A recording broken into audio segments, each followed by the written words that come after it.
we'll start lecture. A lot of you texted me or messaged me inside web courses during the hiatus from Hurricane Irma about exam 1.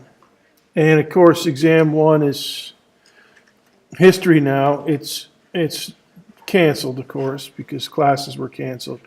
So we're going to do some major surgery on the syllabus, specifically the exam schedule. Everything else should be fine, but we're going to make some modifications to it.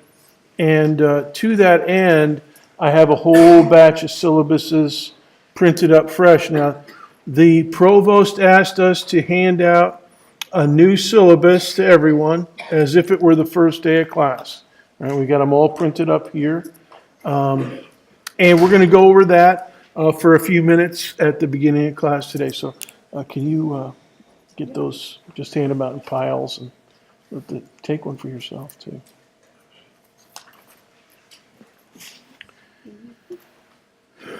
And Tricia will get the piles going. And if everybody on your row has one, hand them back. Don't, Tricia, don't count them out. Just hand them out in piles. Go a few rows back and give out another pile. If your row has them, just hand them backwards. All right. And I'm going to switch over to, I'm going to keep recording, but I'm going to switch over to the document cam for just a minute.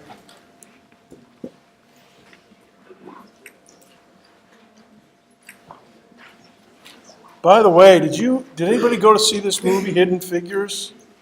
Man, I love that movie. It is so good. I got the book. I loved it so much, I got the book. All right. Let me get this focused.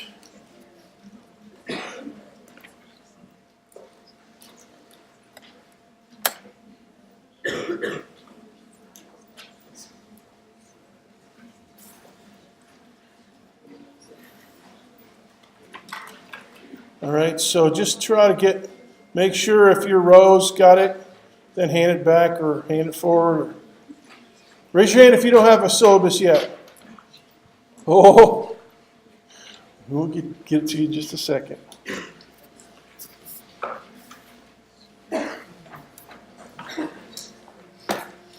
That book, Hidden Figures, is way even better than the movie. But it's good that you saw the movie, and then if you read the book, it's fantastic. Those were hard times back then.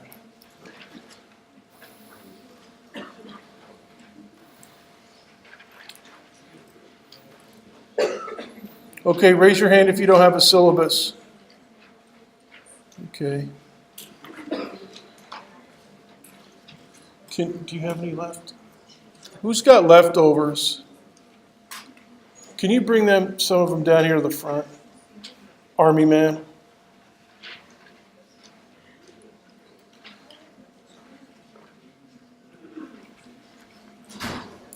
And send that pile forward. Who doesn't have a syllabus? Okay, a bunch up here in the front. Send those over to these guys over on, yo. Send that pile over there to those guys on the other side. Yeah. All right. No. You send those forward. Dude with the hat, come on. Heads up. There we go.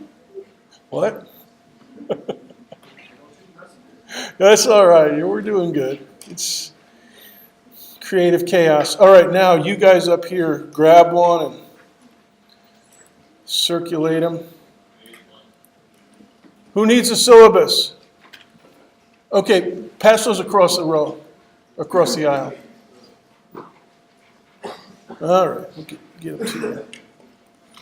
Now, if you look at it, the main change is the examination schedule. All right, and we're going to talk about that just as soon as everybody's good. Who doesn't have a syllabus? Okay, some people up front. But we got some coming to you. All right. Everybody else has got one. Okay, Tricia. Okay, you guys over here on the left, you got syllabuses now? Okay, who's got leftovers? Okay, send those can you go down and get those leftovers? Yeah. And, okay, you guys, dude. All right, we'll get one to you. All right. All right, who doesn't have a syllabus? Okay, you guys came late. Tricia, there's a young lady over here with a blue shirt.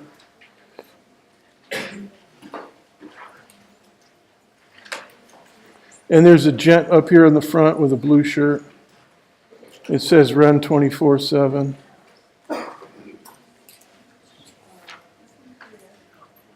Anybody else that doesn't have a syllabus? All right. Trish, just leave them on the ledge here. And people can come, if there's still other people that are late, can come and get it.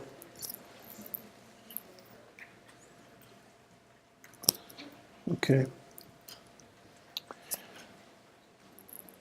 Okay, can you switch back to the laptop? Okay. The main thing that changes here is the breakdown of points and the exam schedule. So basically, what we're going to do is take the old schedule on the left. Go ahead and take a look at it on the screen here. That's what it was.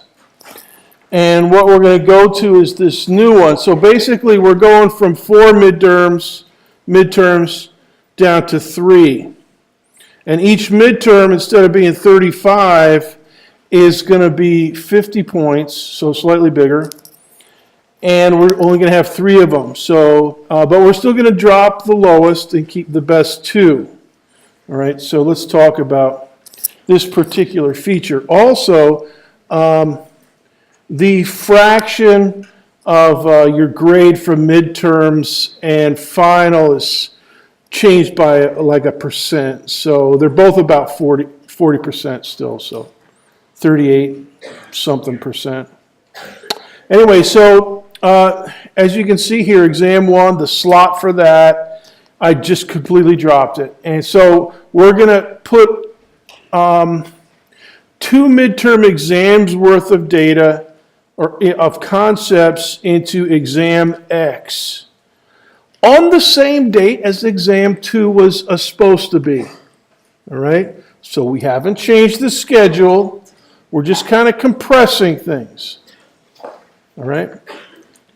And so my other classes are similar. So exam X, that's coming up on the 5th of October, as exam 2 was supposed to go. That's going to be 50 points. So, 40 questions, 40-something questions, and maybe 1 or 2 clicker questions that are 2 points or 3 points, depending. Or I might do all Scantron, and it'll be the entire front side of the Scantron. Oh, gosh. Oh, God. Oh, Lord. Lord have mercy on me. It says October 3rd on your printout.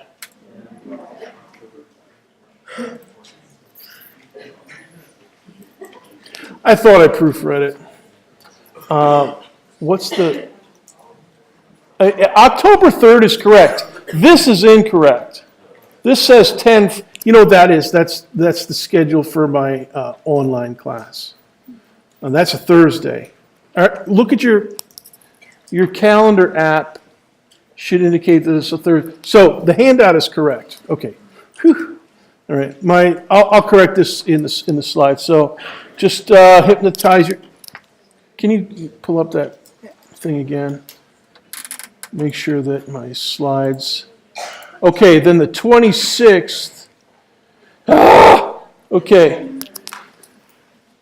Hold on a minute. I'm going to fix it right now.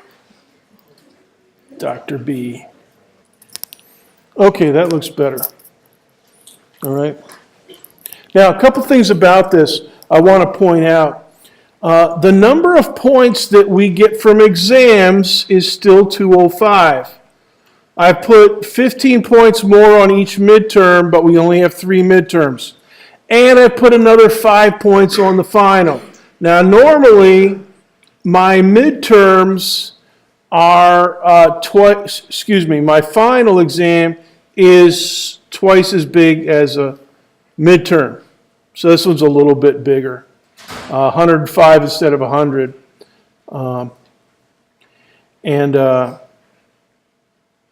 Another thing that, let me point out a couple things about this.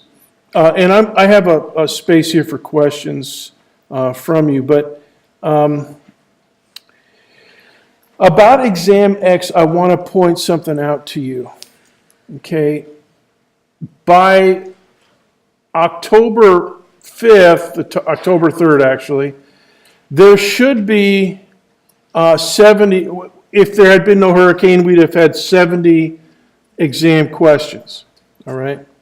But now there's going to be 50 for all those, for the first part of the semester. Now what that means for you guys is that on this exam, X, there's going to be fewer brain burners.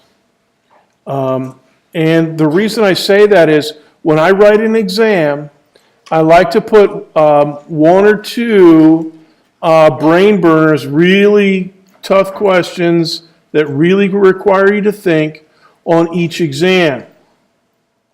All right, so if we'd had 2 exams, you'd have had, 3 or 4, maybe 4 or 5 brain burners between the 2 exams.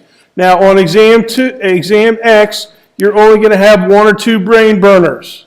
All right? So what that means is, and we have to have a lot of basic questions. I always have 1 or 2 brain burners, 1 or 2 brain burners, and then a bunch of questions covering the basics. All right, and that's how I make my exams tough to ace, but yet tough to flunk. Okay, and it works out pretty good. So I'm always going to cover the basics, and if I have to squeeze out brain burners, I'll squeeze them out if I have to, and I'll be squeezing them out of exam X. So unfortunately for you guys, it's actually going to be an easier exam. So I know I know you come here for ultra challenge, but anyway, so the good news for you guys is that exam X is going to be, you may not feel it's easier, but theoretically it's easier to, and what I consider a brain burner, you might think, oh, I got that, but then you might get stumped on something else. So there, it's not like everybody's going to get stumped by the brain burner. So you may think it's harder, but theoretically it's going to be easier simply because I can't load it up with as many brain burners, and I'm obliged to load it up with the basics, of the things that we talk about. All right? And this slide, again, should read October 3rd. Okay. Now, about the proportions, let me make a comment about the proportions. Midterms, best 2 out of 3 is going to be 100 points now out of 260. All right, so that's 38.46%. Now, before the hurricane, we were going to keep best 3 out of 4 for 105 points possible, and that would have been 40.38%. All right, so there's a little bit less emphasis on midterms, and now the final was 100 points. Now it's going to be 105. So now the final is 40.38% of your semester grade instead of 38.46. So they're basically, they've shifted by, like 2%. plus or minus 2%. So that's not too grievous. They're both about 40%, which is normal. And homework and participation is still 21%, as it, was initially scheduled to be. All right. Now, I have another thing that I want to mention to you.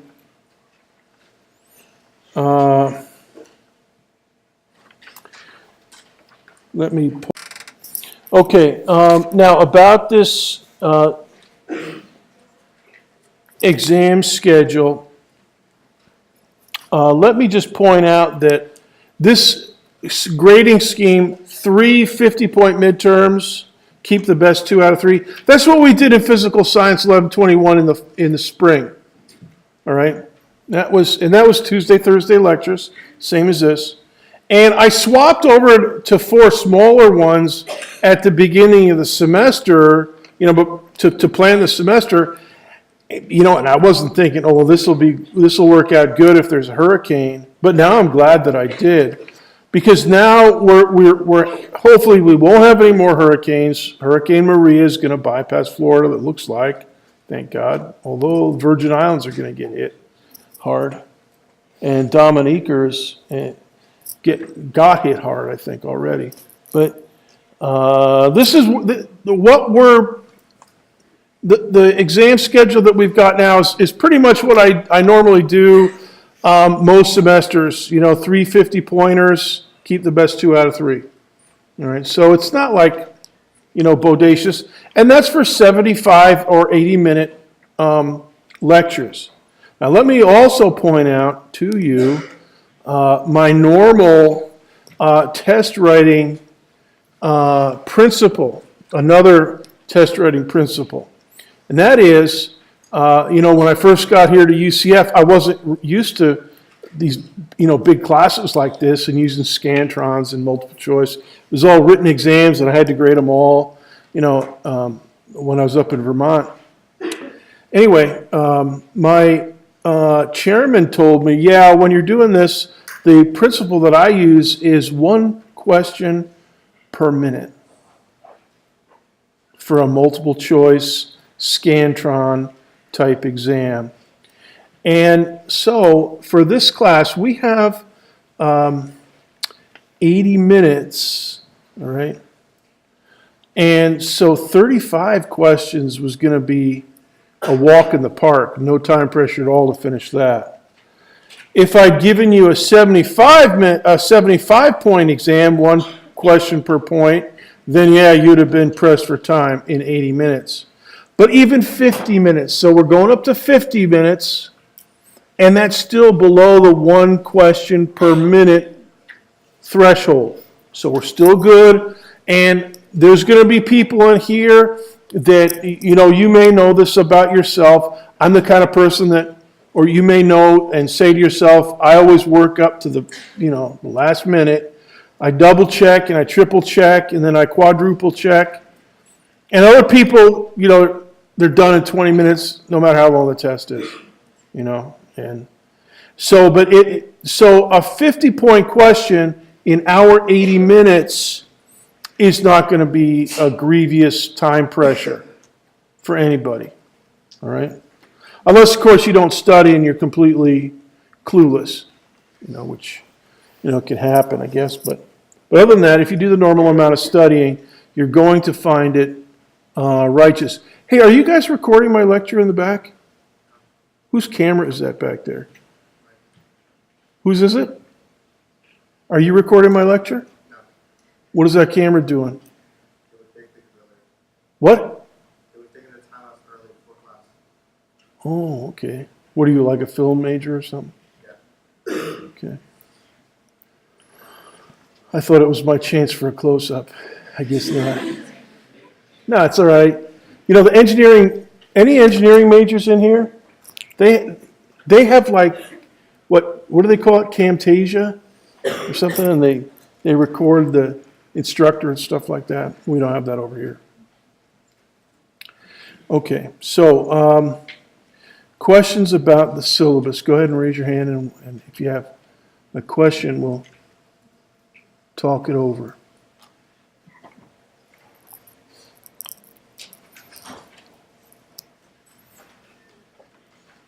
Yes, go ahead.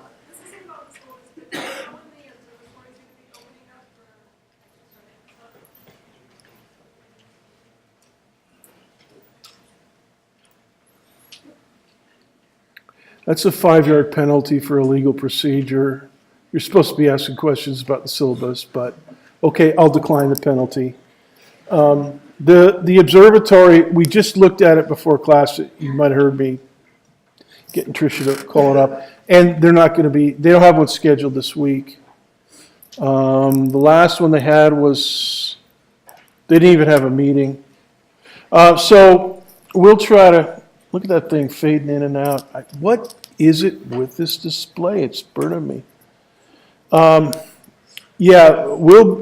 It's always been weather dependent, and of course, if there's a hurricane, although after a hurricane, there's usually beautiful clear weather, at least for a day or two. And I know last week, this time last week, it was actually kind of nice. Although I didn't go out and observe or anything, do any stargazing, but we'll get to it.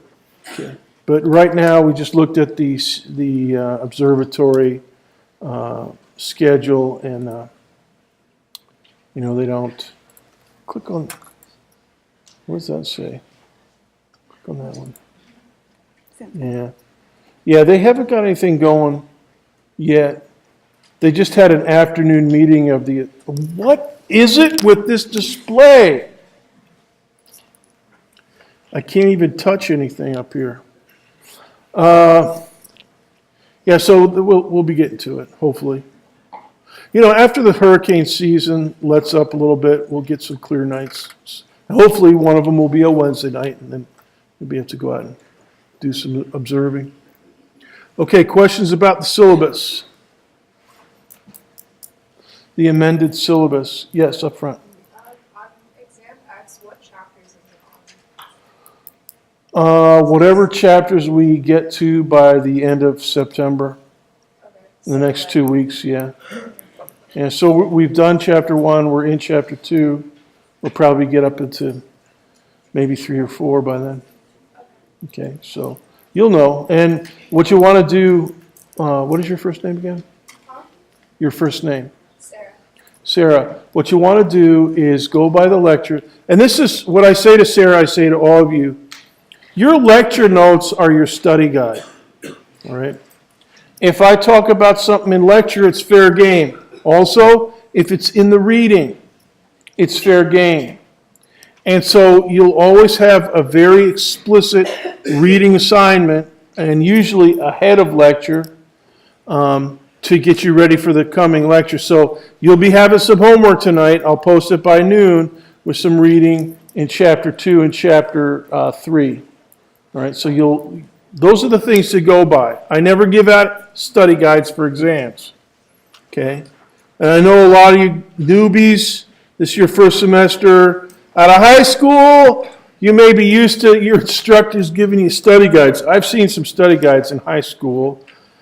My son just graduated, and I never do any of that. So this is university. All right, another question about the syllabus.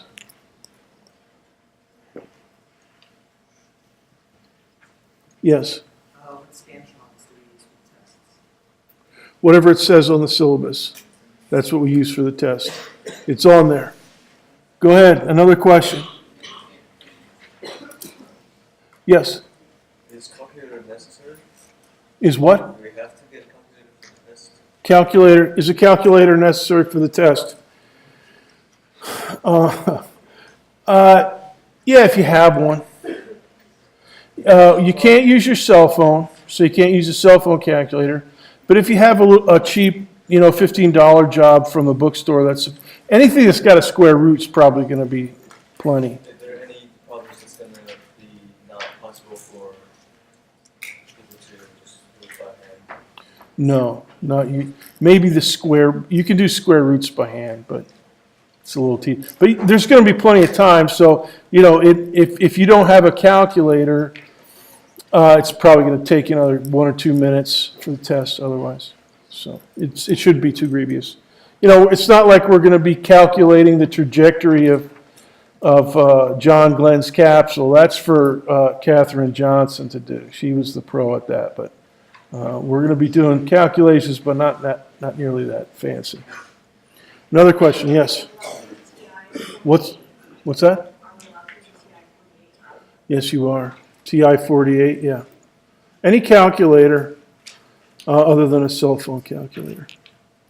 It's fine. And any display that won't go nuts on me. All right, another question.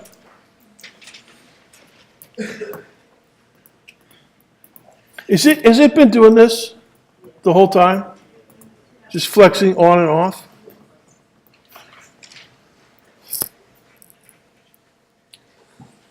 We'll have to deal with it. All right, let's talk some more about Chapter 2. The Sky Above, Section 2.1.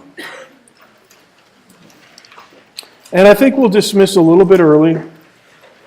And we'll have some clicker questions in just a minute. And after class, I'll keep the computer going up here and we can double check your clicker enrollment and stuff like that. I know a few of you are concerned about it. Now here's something interesting. It's important to go by. As the months go by and we look at the sun from different places in our orbit, we see it projected against different places in our orbit, and thus against different stars all the way in the background. Now the problem with this is a good paragraph, a good quotation from 2.1, but you can't really see the constellations in the background when the sun is up, because the sun blazes everything out of the sky. Okay. Now, but it is similar to what we see at night.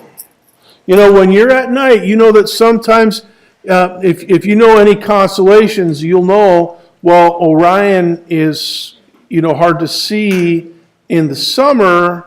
The Big Dipper is easy to see pretty much any time of the year. And other stars, like Vega, are hard to see in the winter, if at all. So sometimes you have summer versus winter variations. And it's the same thing with the sun, except you can't see the constellations behind the sun. On the dark side of the earth, you can see everything, on that half, the background for half of Earth's orbit around the sun. If it's a good clear night, you can see the galaxy, all the constellations out there. But during the day, you can't see a lick of them. You can maybe see Venus near sundown, but other than that, you're not. Although there are these things called supernovas that occasionally blaze out in the sky near our solar system. If they're close enough, they're so bright you can see them during the day. All right, and the ancient Chinese have observed them. Back in Europe, Tycho Brahe observed a super. We see them occasionally. They're not very common. On a time scale of a century or so, you might see one. Close enough that you can see it by the naked eye. Most of the time, you can only see them in the night. It'll be a new star. It'll look like a new star that you couldn't see before. And then it'll dim out. But if it's close enough, a supernova will shine during the day. So that's the only exception to this thing that the sun blazes out the other constellations during the day. All right, now, it all has to do with Earth's orbit around the sun. So we're always looking, the constellations that we could see on the, during the nights are out past our orbit. They're out there, the back, what we call the background stars, the celestial sphere. It's as if they're all out there on this ginormous sphere. And those constellations are known as the Zodiac. All right? And it's this picture here, figure 5 in your textbook. Let's take a look at it in close-up. So I really like this picture. So if you're down here, let me get my cursor up here. if you're looking at the sun in June, okay, here's Earth, and you're on the sunny side of the Earth in June, you're looking at the sun, and you can't really see Taurus, but it's up there. You know, it's back there. You can't. In June, you won't be able to see any of these babies over here. Now, the ones that you will be able to see in June are Scorpius, Sagittarius, Capricornus, Libra. Okay, these ones back here you'll be able to see because you'll be able to see those on the nights when the Earth spins another 12 hours and you're on the night side of the orbit. Okay. So when we say the sun is in Taurus, this is what we mean. You can't see Taurus. Can't quite see it. All right? But it's there. You know, we know that's where it is. All right? And we know that the positions of the sun changes. And by the time we get around to August, 2 months later, all right, now we're looking at Cancer. Now, we're looking in the direction. The sun, we would say the sun is in Cancer. The sun is in the constellation Cancer. What is Cancer? Is that a crab or something? Okay. All right, so it's in the constellation Cancer, and now we can't see it because of the glare during the day. But in February, here's another way to look at it. Right up here, see where my cursor is now? Right below the constellation Cancer. That's where the Earth would be in February, 6 months later. All right? Now, in February, you're looking at night, you're looking straight up at Cancer. You'll be able to see Cancer night. It's a clear night. You'll be able to see it in February. But in August, it's behind the sun. All right? Now, there's nothing fancy about the Zodiac. All right? And a lot of people, emphasize the Zodiac and astrology and stuff. It's basically a timekeeping device. And we still retain the Zodiac constellations as kind of a primitive calendar. And actually, we've done what ancient astronomers have done with the Zodiac, basically marked off the 12 months of the year. We've done with the entire rest of the sky, we've marked off the entire celestial sphere into constellations. So let's talk about constellations outside the Zodiac. Oh, by the way, the etymology of the word Zodiac, ZO for animals, because most of the constellations in the Zodiac are animals, except for Virgo and I think Aquarius, but everything, like Taurus is a bull, Aries, that's a ram, Pisces, that's a fish. Anyway, and then Ideon is the Greek word for symbol, eidetic, and so putting those two words, that's where we get the word Zodiac, so you know. So clicker question. Go ahead and start the question. And for those of you that haven't used your clicker yet, hold the power button down until it flashes. And then type in D, and then D again. And you'll get Go Nitro. And then now on this one, this next question, I want you to type in either A or B. It's a survey question. So you have to type in your answer. Which constellations do you know? Do you know Orion or you don't know Orion? Type in A or B and then hit the send key. All right, so this is like alphanumeric input. So we're listening to, and the reason we're doing it, we're grading it this way, where you have to hit the send key, this allows us to grade everybody correctly. Because if you don't know Orion, I'm not going to grade you wrong. So hit A or B and then hit the send key. All right. 10 seconds to vote. 10, 9, 8, 7, 6, 5, 4, 3, 2, 1, 0. Okay, and it looks like 72% of you do know constellation Orion, so that's good. All right, let's try another one. Big Dipper. Same thing, type in A or B and then hit the send key. Does anybody have no base for your clicker? You have no base? Oh, you're just scratching your arm? Okay. All right. Whoa. 10 seconds to vote. 10, 9, 8, 7, 6, 5, 4, 3, 2, 1, 0. Good. And it looks like most of you do know the Big Dipper, 95% of you. So we'll be trying to do that. Go ahead and grade those now.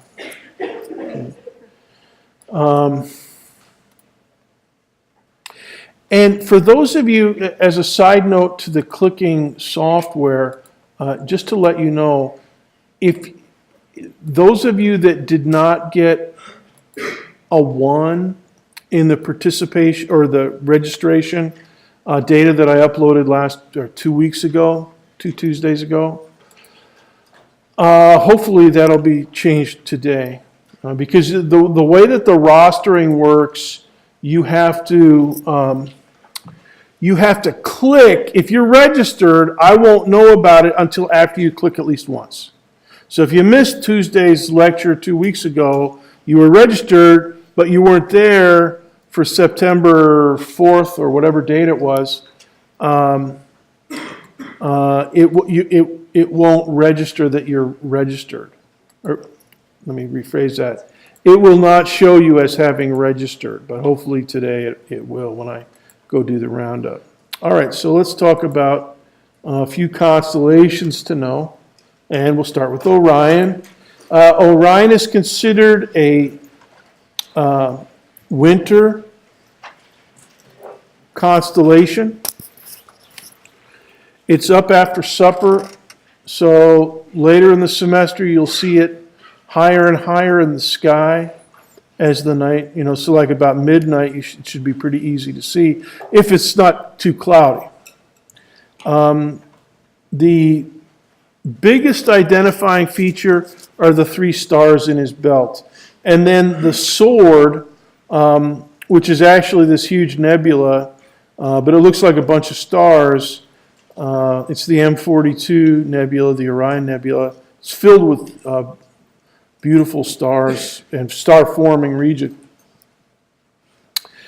And then Betelgeuse is the right shoulder of Orion, and Bellatrix is the left shoulder. Betelgeuse is close enough, we can actually make out sunspots, big sunspots, on the surface of Betelgeuse. It not very precisely, but we can see differences in temperature, just like on the sun. Sunspots on the sun are differences in temperature. Rigel, that's the left knee down there. And here's a few good constellations and stars to know near Orion. So if you can see Orion, you can also find Sirius, which is below and to the left. And I'll give you an actual photograph of these in just a second. Taurus is above Orion. So you find Orion and you look a little bit further up in the sky and you'll see Taurus. Also the Pleiades cluster, the 7 sisters. And the Pleiades is a cluster of a lot of stars, not just 7. But most people, if you have really eagle eyes and it's a good clear night, you can maybe count 7 of them. Even though it's quite a few more than that. All right, so that's a good constellation to know, and a few others near it. Now let's go through this again. Here's the actual picture. Can you dim out the lights? Is that possible? Cut the lights up front.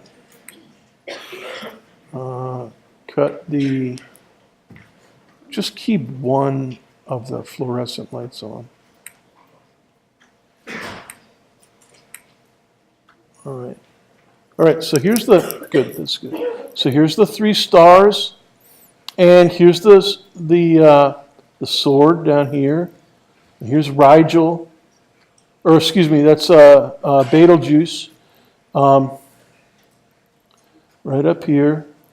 So here's Betelgeuse, and here's this little drawing, and here's the actual stars that you see when you're out stargazing. So if there's Betelgeuse, okay, and then Bellatrix, that's the left shoulder, that's this one over here, okay, and then Rigel's down here, the left knee. Now see this bright one in the lower left of the screen? That's Sirius, and Sirius is a good one to know because Sirius is the brightest star in the sky. Okay? It's pretty big, it's pretty hot, and it's pretty close.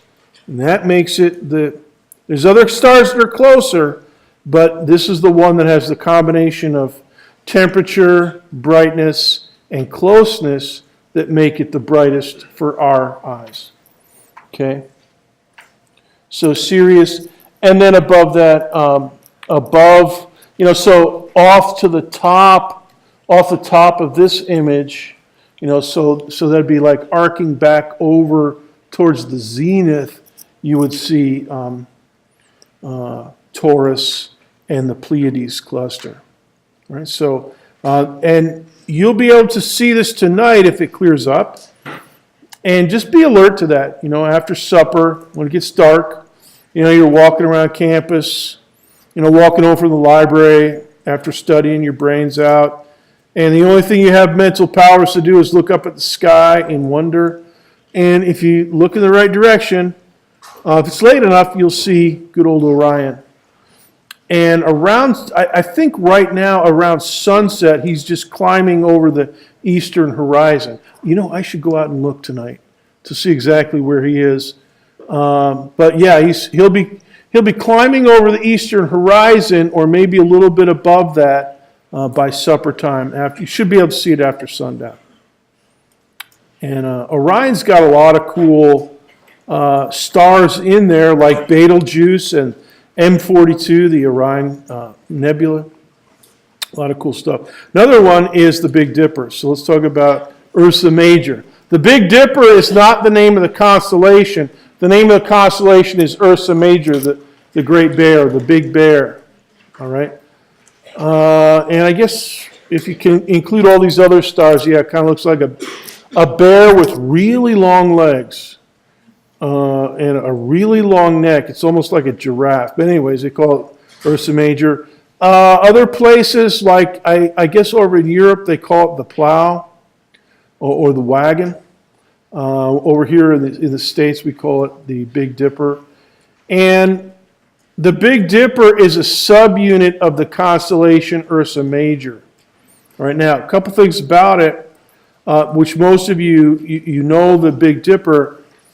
The last two stars of the cup point to Polaris, which is the pole star. That's the one at which the rotation axis of the Earth, from the South Pole, Happy Feet, all the way to the North Pole, Santa's Workshop, that axis points pretty darn exactly at the pole, just a little bit smidgen off. All right, so that's Polaris, the pole star. It's not in this picture. But it's up.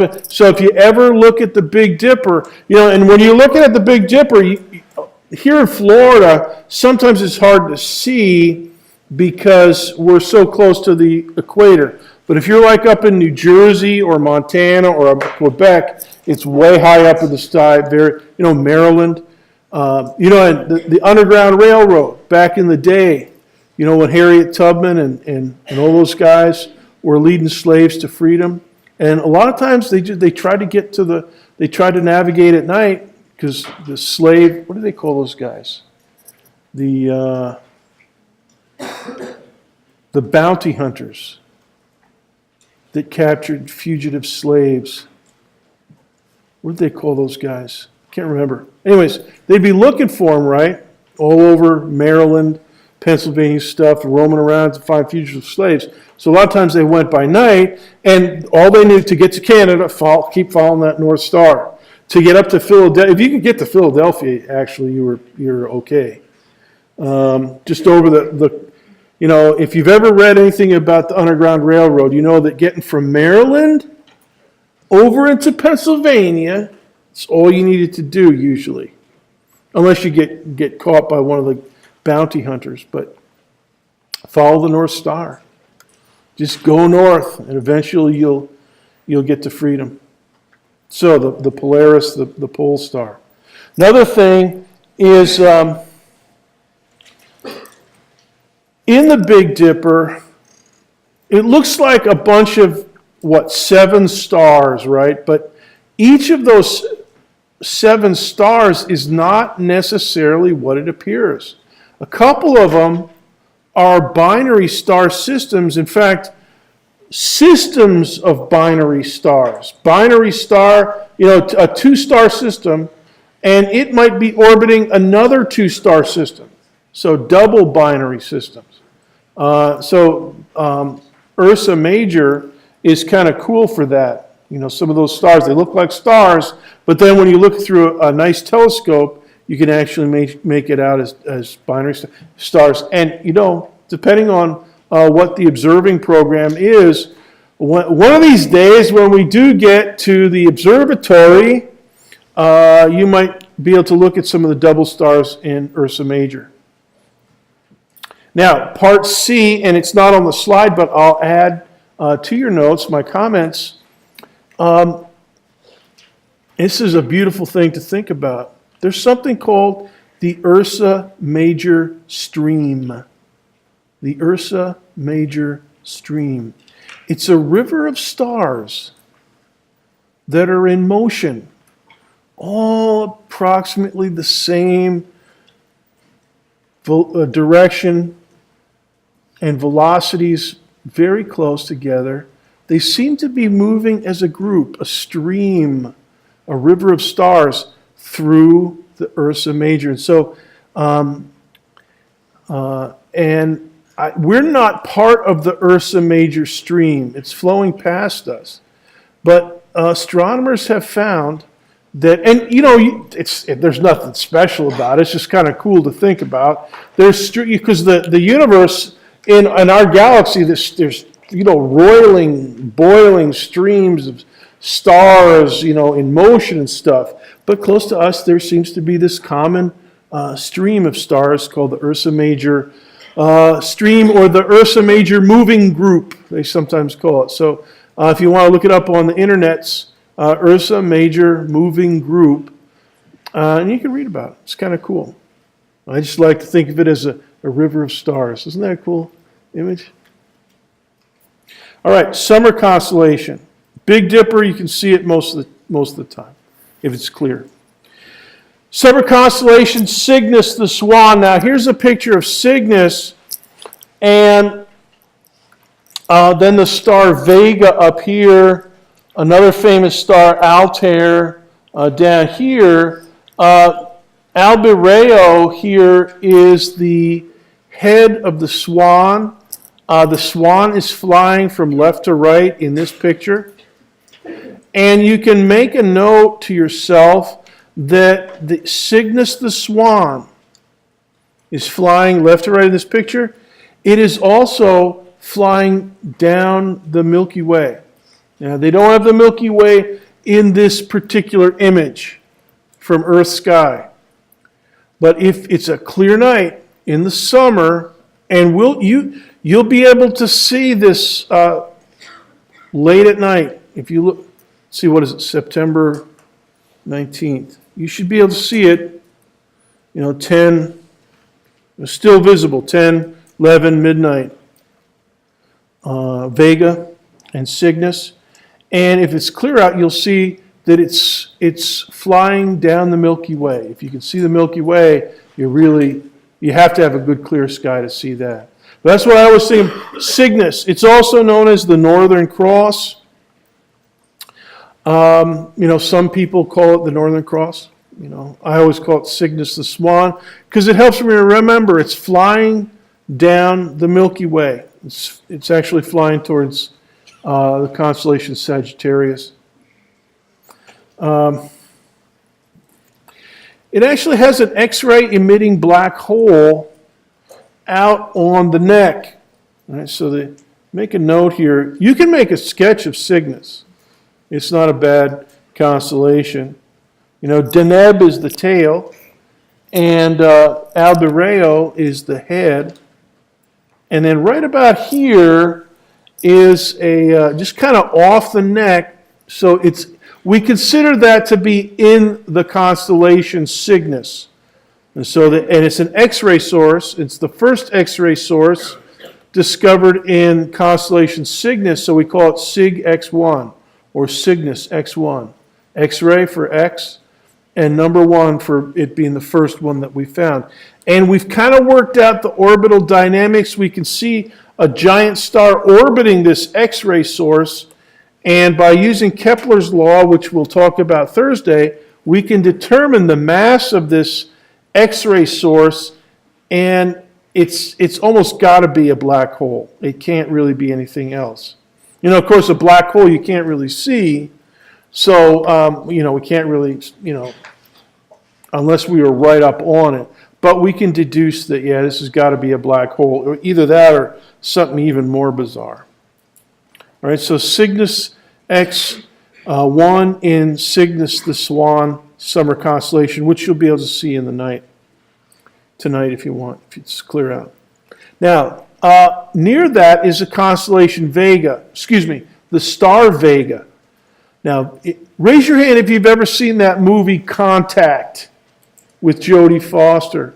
It's like a science fiction movie. It's kind of hokey in some ways, but what it's like this lonely astrophysicist that's listening, that is hoping to hear extraterrestrial intelligence by listening to radio telescopes aimed at different parts, and she finds it, right?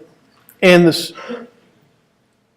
I'm not going to spoil it for you, but the star Vega figures hugely in the story. And it's kind of there's a lot of cool things about it, about the movie, except, like Hollywood, there's always, like this romance and stuff, and, but it's based on a real astronomer. Her name is Jill Tarter, and I met her once. Very interesting. She's the one that actually started the SETI project, Search for Extraterrestrial Intelligence. So they made a story based on her life, except it's kind of hokey in some areas.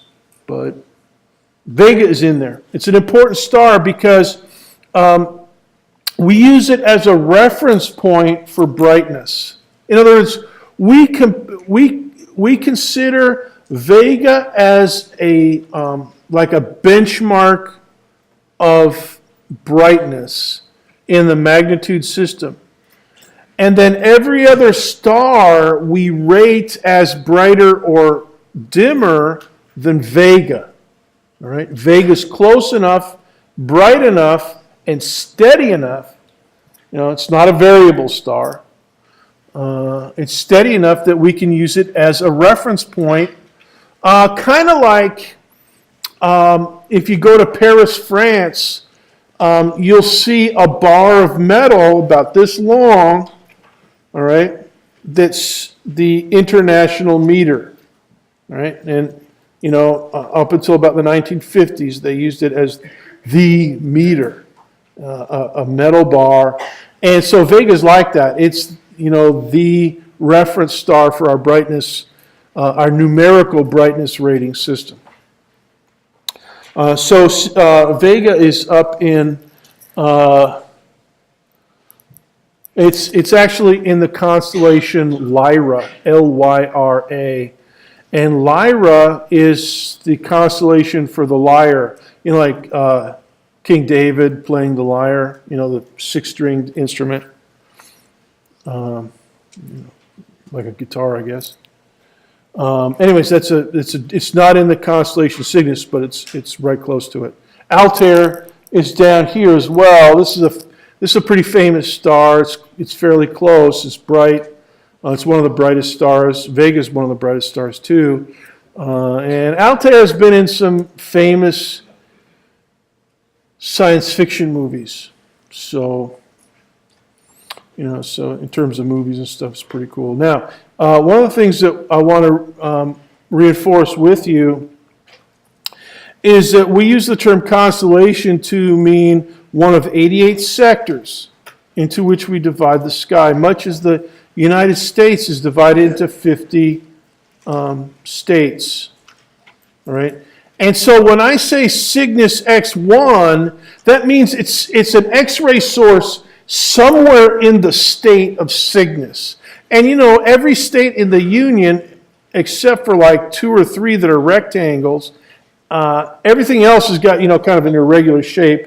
And the same thing with the constellations. They try to make them kind of rectangular edges. Now here's Cygnus.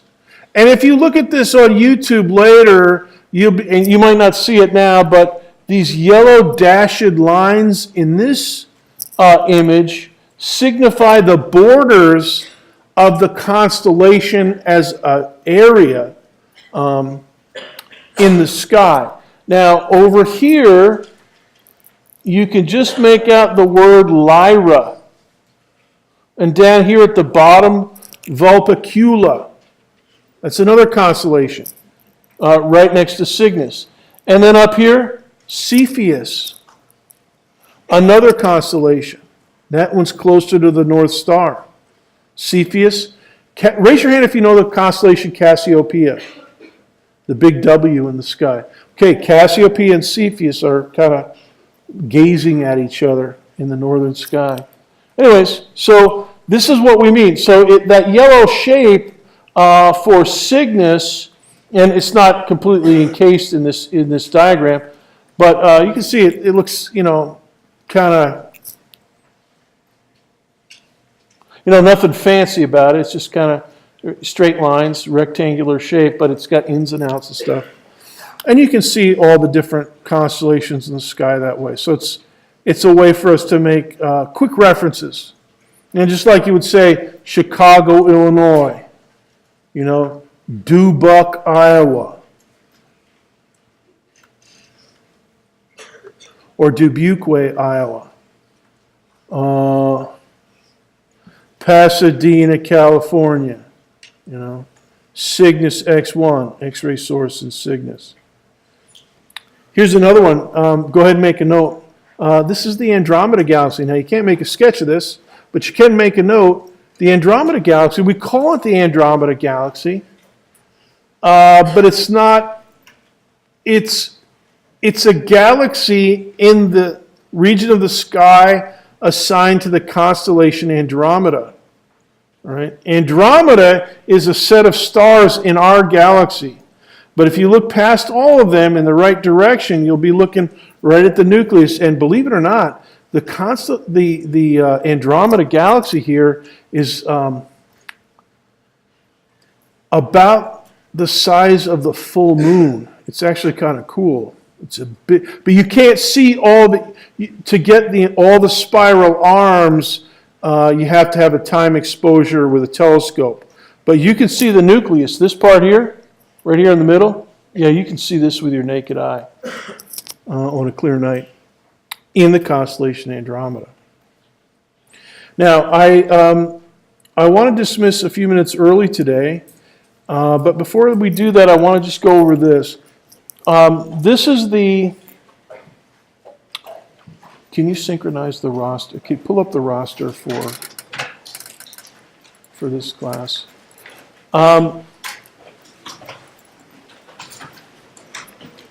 If your clicker is registered and you did some clicking, you should have a 1 in this part here. All right? You may not have numbers down here, but if you have a 1 here, you're good. All right? So this is the one that you want to focus in on. If you didn't have that, you can come up here and we'll double check. All right. Homework, I'll have something for you for reading by noon today. All right, you're dismissed 8 minutes early. I'll see you on Thursday. We'll talk about Copernicus and his friends. All right, get that. Let me get my cursor. Maybe I get my cursor. Where are you? Cursor!